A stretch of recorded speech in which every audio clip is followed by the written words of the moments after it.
brotherly Gulf nation while expanding opportunities for collaboration in trade and economic partnerships, defense and security, and people-to-people ties. Coming to the engagements of the Deputy Prime Minister and Foreign Minister this week, as you're aware, our Deputy Prime Minister and Foreign Minister, Senator Mohammad Ishaq Dar, addressed and participated in the 22nd extraordinary session of the OIC Council of Foreign Ministers that was held in Jeddah. He led the Pakistani delegation to this session. The session was basically convened on Somaliland region of the Federal Republic of Somalia. In his address, the DPM-FM strongly condemned the illegal and unlawful recognition by Israel of the Somaliland region, as well as subsequent unwarranted and highly provocative visits of Israeli officials to the territory. He termed such acts as political aggression and a direct assault on Somalia's internationally recognized borders, setting a perilous precedent and threatening peace and security in the Horn of Africa, the Red Sea region, and beyond. He rejected any proposal for dislocation of the Palestinian people and reaffirmed Pakistan's principled commitment to an independent, contiguous, and sovereign state of Palestine based on pre-1967 borders with Al-Quds al-Sharif as its capital. Appreciating the OIC's principled position and consistent support for the resolution of Jammu and Kashmir dispute, the DPM urged the OIC to step up its efforts towards the realization of the right to self-determination of the people of Kashmir, Jammu and Kashmir. The extraordinary OIC session demonstrated collective determination of OIC member states on various issues of facing Muslim Ummah, particularly Somalia. It sent a clear message to the international community on upholding the principles of state sovereignty and territorial integrity. On sidelines of this OIC meeting, our Deputy Prime Minister and Foreign Minister met his counterparts from Azerbaijan, Bangladesh, Maldives, and Egypt. He also held meeting with the Deputy Foreign Minister of Saudi Arabia and, of course, the Secretary General of the OIC. Whilst in Jeddah, the Deputy Prime Minister, Foreign Minister inaugurated the new building of the Pakistan's Consulate General in Jeddah. He raised the Pakistani flag on the premises of the new building, followed by ribbon cutting, unveiling of the flag, and tree plantation in the Chancery lawn. In his remarks, the DPM lauded the efforts of the Consulate General of Pakistan in Jeddah and the support provided by the authorities of Saudi Arabia for making this project a reality. He emphasized that the government is committed to facilitate overseas Pakistani through provision of better and effective consular services. After viewing the building and facilities, he expressed satisfaction on the completion of the project and authorized the transfer of operation and consular services to the new Chancery building at the earliest. As you would aware, western region of Saudi Arabia is home to about 1.8 million Pakistanis, and this new Chancery building and its facilities will improve service delivery for the Pakistani community there, making their visits a pleasant experience and provides better venues for community welfare events and functions. Moving on to DPM Foreign Minister's telephone calls this week. He held telephone conversation. He received a telephone call from the Foreign Minister of Uzbekistan, 𝗟𝗶𝘃𝗲, reaffirming the strong and growing Pakistan-Uzbekistan bilateral relations. The two FMs underscored the importance of sustained momentum in political, economic, and cultural engagements, including through continued high-level leadership exchanges, and they also agreed to maintain close contact to follow up on ongoing initiative and explore new avenues of collaboration.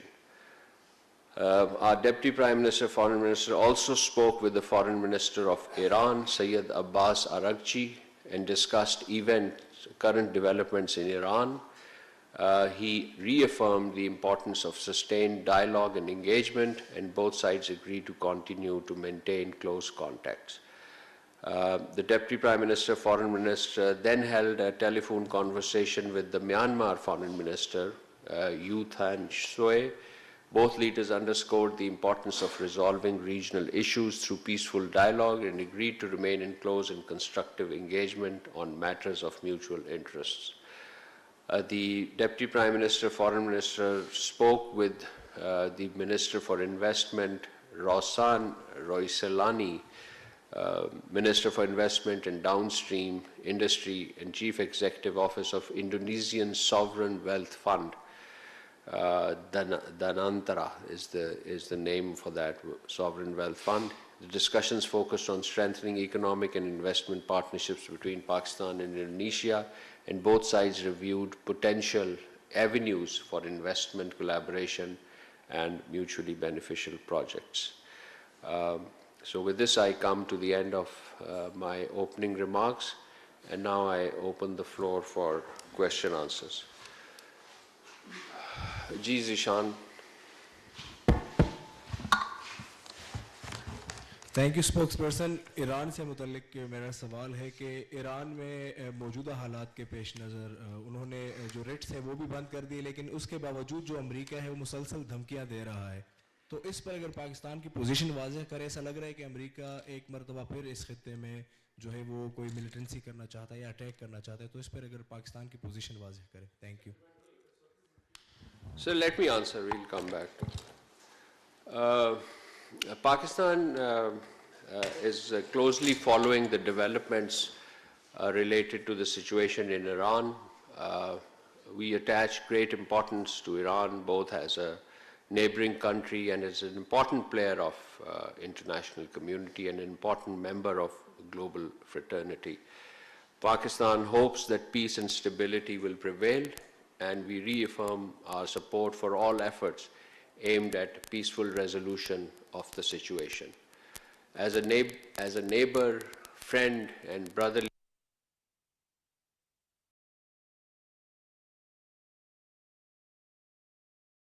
तर्जमान दफ्तर खारजा Tahir Hussain इंद्राबी हफ्तावार news briefing दे रहे थे। उन्होंने कहा वज़ीर आज़म मोहम्मद शहबाज शरीफ के अमीर Qatar से telephone पर बातचीत हुई है।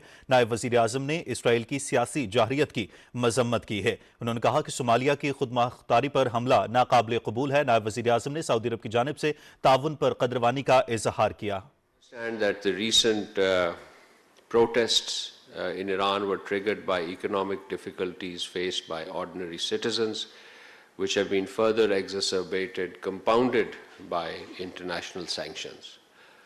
So we sincerely hope that the livelihood and financial support measures announced by the Iranian government for traders and general public will help alleviate the hardship faced by the people, and we offer our best wishes towards that endeavor. Pakistan remains confident that the Iranian nation will overcome these challenges and emerge stronger. A stable and peaceful Iran, free from domestic unrest, is in Pakistan's interest.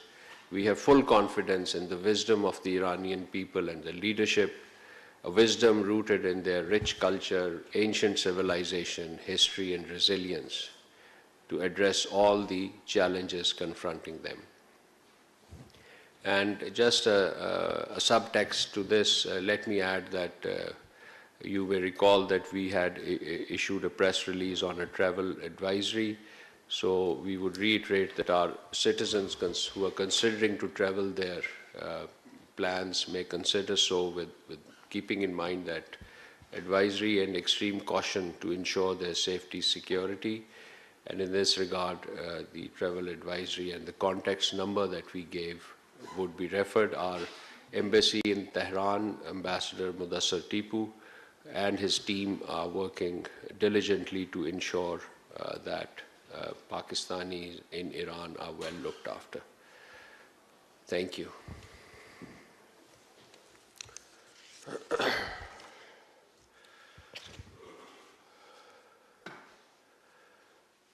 जी एजाज सैयद साहब। Tahir Sahab, within last 24 hours, American government has suspended the immigration visa processes of 75 countries, including Pakistan. We claim that we have very good ties with America, and our top personalities and prime minister have met with the American president. But this has happened. What is the background of it, and how you see this? At the same time, we have seen reports that India is not included in the list. Pakistan is in the list. Thank you. Yes, we have also seen these reports that basically it was a brief statement by the US State Department on their social media account about the internal review of processing immigrant visas, that they are in the process of that. So we are in touch with the US authorities to ascertain further details. This is an evolving news that we are following. We understand that this is an internal ongoing process of review of US immigration policies and system, and hope that the routine processing of immigrant visa will resume soon. Thank you. Ji.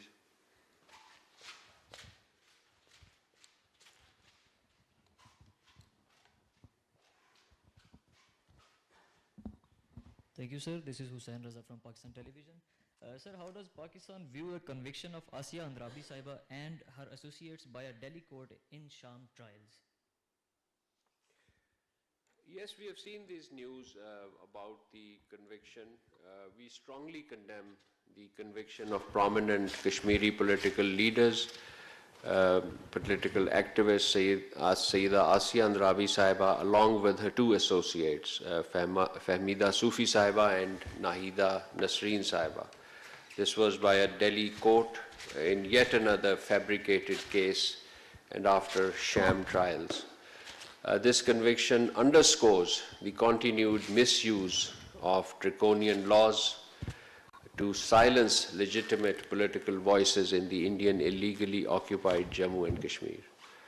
Asia Andrabi Sahiba has spent several years in incarceration for peacefully advocating the fundamental rights and freedom of the Kashmiri people.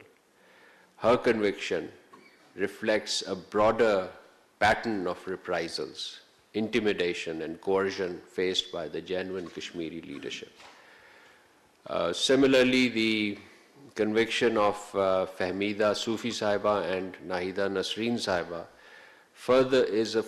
further evidences the consistent and systemic invocation of draconian laws provisions to criminalize legitimate Kashmiri leadership and advocacy for human rights and fundamental freedom.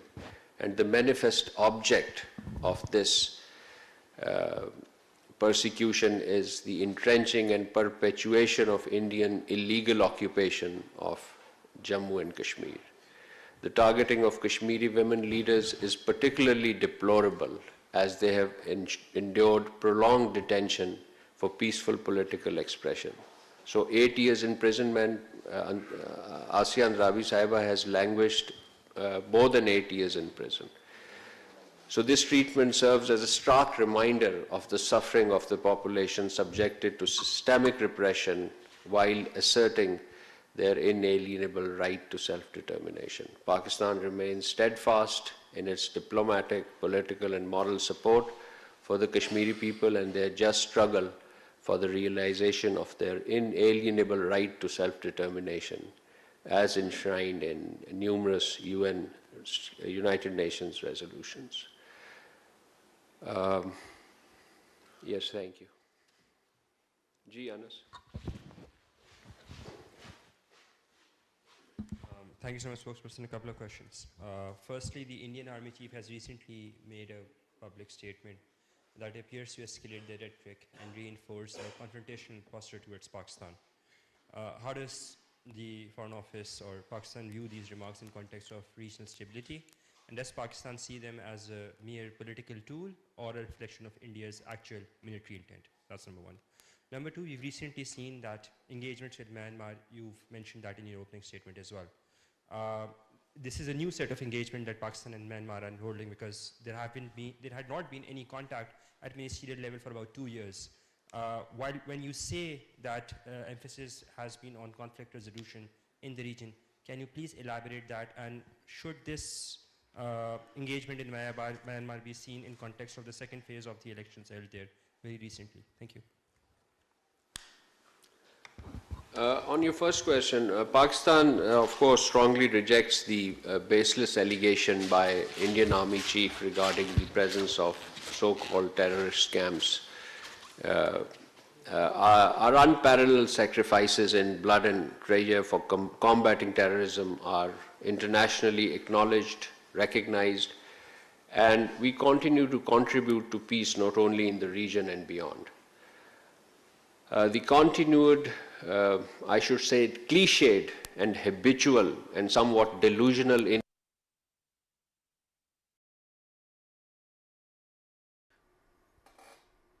तर्जमान दफ्तर ख़ारजा ताहिर हुसैन इंदराबी की हफ्तावार news briefing. सदर आसिफ अली जरदारी आला सतह वफ़द के हमरा Bahrain का दौरा कर रहे हैं। पाकिस्तान खित्ते में अमन व इस्तेहकाम चाहता है। उन्होंने कहा कि ईरान की सूरत हाल पर पाकिस्तान की नज़र है। पाकिस्तान खित्ते में अमन का ख़्वाह है। तर्जमान दफ्तर ख़ारजा ताहिर हुसैन इंदराबी की हफ्तावार न्यूज़ ब्रीफिंग। ईरान की सूरत हाल पर उन्होंने बात की कि ईरान की सूरत हाल पर पाकिस्तान की नज़र है। ईरान के मसले का पुरअमन हल चाहते हैं। तर्जमान दफ्तर ख़ारजा ताहिर हुसैन इंदराबी ने हफ्तावार न्यूज़